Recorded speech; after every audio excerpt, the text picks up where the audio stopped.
بسم الله الرحمن الرحیم. السلام علیکم ورحمت الله وبرکاته. عزتمند مسلمانانو ورونو او خویندو، امید لرم چې تاسو به روغ جوړ بیئ او خوشحال بیئ. زما د الله رب العزت نه دا دعا ده، دا سوال دی چې تاسو چرته هم یئ، الله رب العزت مو همیشه د پاره روغ جوړ خوشحاله و بد ساته، امین. عزتمندو، نن د یوې نوې او خاص وظیفې سره زه ستاسو مخکې حاضر یم. محترمو، نن درته د جمعې مبارکې د شپې یوه ډیره خاص او عظیم الشانه وظیفه بیانوم. دا دومره عالی شانه وظیفه ده چې چا هم دا وظیفه کړې ده، الله جل شانه په خپل مقصد کې، په خپل حاجت کې کامیابی ورعطا کړې ده. هغه حاجتونه، هغه مقاصد چې دې بنده ته په نظر باندې ناممکن راځي، لیکن دا عظیم الشان وظیفه د هغې حاجت لپاره کافی شوې ده.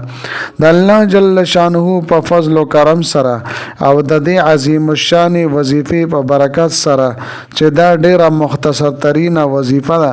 لیکن د اثر په اعتبار سره، د طاقت په اعتبار سره او ډیر زیات د تاثیر په اعتبار سره محترمو دا ډیره حیران کنه وظیفه ده. د حاجت پوره کېدلو د پاره به تاسو ډیر وظایف کړي وي، لیکن دا عظیم الشان وظیفه او د دې حیران کن کمالات به تاسو په خپلو سترګو باندې ووینئ. کله چې تاسو دا وظیفه وکړله پوره توجه دیان سره، ان شاء الله تعالی د دې حیران کن کمالات به تاسو په خپل باندې محسوسه کړئ. زما عزتمندو، د ویډیو شروع کېدو نه مخکې تاسو ټولو ناظرینو سامعینو په خدمت کې دا درخواست دی چې تاسو اسې هم ویډیو ګورئ. په اول ځل باندې مو زما د دې چینل وزټ کړی وي، دا چینل مو لا تر اوسه پورې سبسکرایب کړی نه وي، نو برای مهرباني دا چینل سبسکرایب کړئ. سبسکرایب سره خوا کې د ټلې ولا نشان دی، د تاسو کلیک کړئ او سلیکټ آل کړئ، د دې لپاره چې د هر راتلونکي ویډیو نوټیفیکیشن تاسو ته ملاويږي. ځکه چې زما عزتمندو، په دې چینل کې زه تاسو ته هر قسم مستند وظایف راوړم. هغه مستند وظایف چې ما ته خپل استادانو د هغې اجازت راکړې ده. دین علاوه زما عزتمندو، زما د حوصله افزایی د لپاره ویډیو ضرور لایک کړئ او لاندې کمنټ کې تاسو ماشاءالله، سبحان الله، جزاک الله یا د دې په شانت نور خپل الفاظ تاسو لیکئ، د لپاره چې ما ته حوصله افزایی ملاويږي او نور ډیر خپل وظایف زه تاسو ته په دې چینل کې راوړم. محترمو، لکه څنګه چې د جمعې مبارکې ورځ دا د تمام ورځو سردار ورځ ده، ډیر یو ځان له مقام او حیثیت او بلند مرتبه لري. دغه شان زما عزتمندو، دا نننه چې زمونږه کومه وظیفه ده دا په تمام وظایفو کې ځان ته یو ډیر لوی حیثیت لري، ډیره عالی شان او مجربه وظیفه ده. ځکه چې په دې وظیفه کې رب کریم ته یو منت ته زاری ده، یو ده، یو دعا ده. او کوم بنده چې د الله جل شانه نه په عجزۍ سره، په منت سره، په زارۍ سره او بار بار د الله جل شانه نه دعاګانې غواړي، غوښتنه کوي، نو الله جل شانه د دې بنده نه ډیر زیات خوشحالیږي. زما عزتمندو، که چېرې یو انسان ته یو حاجت وړاندې کې د څه دپاره ورته ووایې، نو یو پیره یا دوه پیرې به ستا حاجت پوره کړي. خو که چېرې دې انسان ته بار بار خپل عرض وړاندې کې، خپل مقصد ولا وړاندې کې، نو په دې باندې بل انسان تنګیږي. خو خالق او مالک د ارض و سما ذات چې دی، دا د انسان د خپل بنده په بار بار غوښتلو باندې خوشحالیږي. لہذا محترمو، چې مونږ یوه لمحه ضایع نکړو، چې کله هم مونږ ته حاجت راپېښ شي، څه مقاصد وي، مشکلات وي، پریشانو کې راګیر شو، نو چې مونږ الله تعالی طرف ته متوجه شو، د مخلوق د محتاجۍ نه الله جل شانه مونږ او تاسو دې وساتي. مخلوق به تا رسوای کی، لیکن خالق او مالک به بے پناه عطا فرمای کی،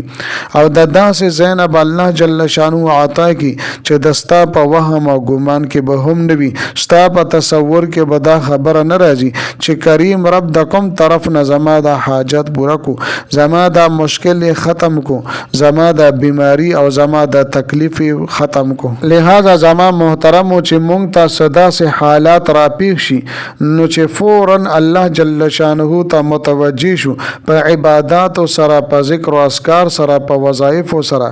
یاد ساتي زما عزتمندو چې په ذکر او اذکار سره په وظایف سره الله جل شانه سره د انسان دا تعلق مضبوطیږي او د خالق او د مخلوق رابطه برابرېږي لہذا چې مونږه فورا الله جل شانه ته متوجي شو او د دې خاص وظایف په ذریعہ د الله جل شانه نه وغواړو ک کاروبار حواله سره وي ک د روزګار حواله سره وي ک د رشتې حواله سره وي څه قسم کار دی وي حاجت دی وي د مال او دولت په تنګي کې مبتلا ان شاء الله تعالی بے پناه مال او دولت به الله جل شانه در عطا کی او د داسې زینب عطا کی چې دستا په وهم او ګمان کې به هم ناراضي لہذا زما محترم وظیفه مختصره ده خدا دې چې کوم تاثیر ده د دې چې څه برکات دي د هغه څه انتها نشته چې څومره تاثیر او څومره برکات الله جل شانه په دې وظیفه کې خودلې ده او بیا زما عزتمندو د جمعې مبارک شپه چې دیتا د ټولو شپو سردار ویلې شوی ده او د جمعې ورځ ته د ټولو ورځو سردار ویلې شوی ده زما عزتمندو په دې خاص لمحاتو کې د الله جل شانه عبادات مونږ او تاسو کو الله جل شانه په دې خاص اوقاتو کې د خپل بندګانو دعاګانې نه رد کوي زما عزتمندو حدیث شریف کې راځي چې د جمعې پرز باندې د جمعې پشپ باندې الله جل شانه دعاګانې قبلوي نو مونږ ته پته نه لګي چې دا لمحه کم یو د دعاګانو قبلېدو لمحه او ساعت کم یو ده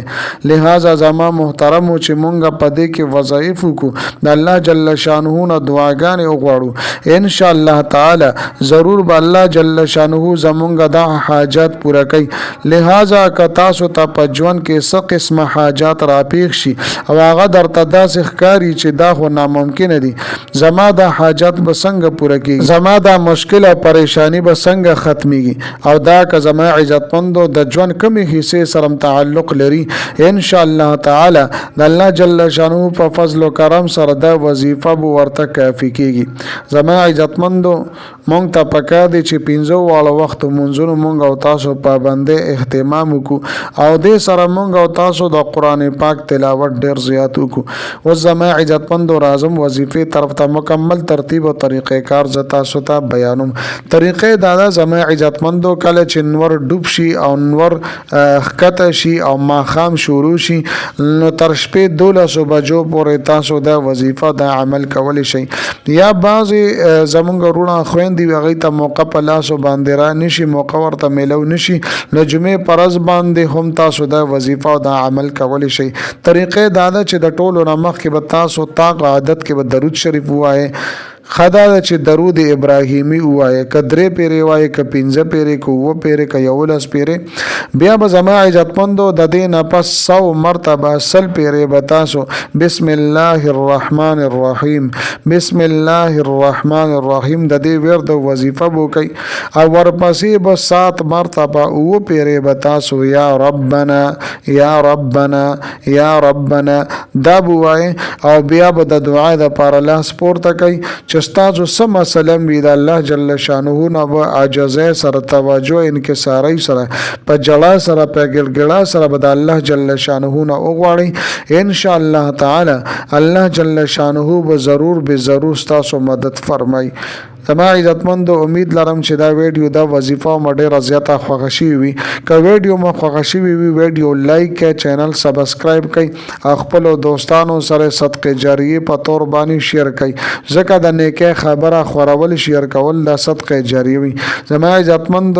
ملاوي کوم تاسو سره بل ویډیو کې بل وظیفه سره تر هغه وخت پورې ماته اجازه راکړئ د لوی الله پامان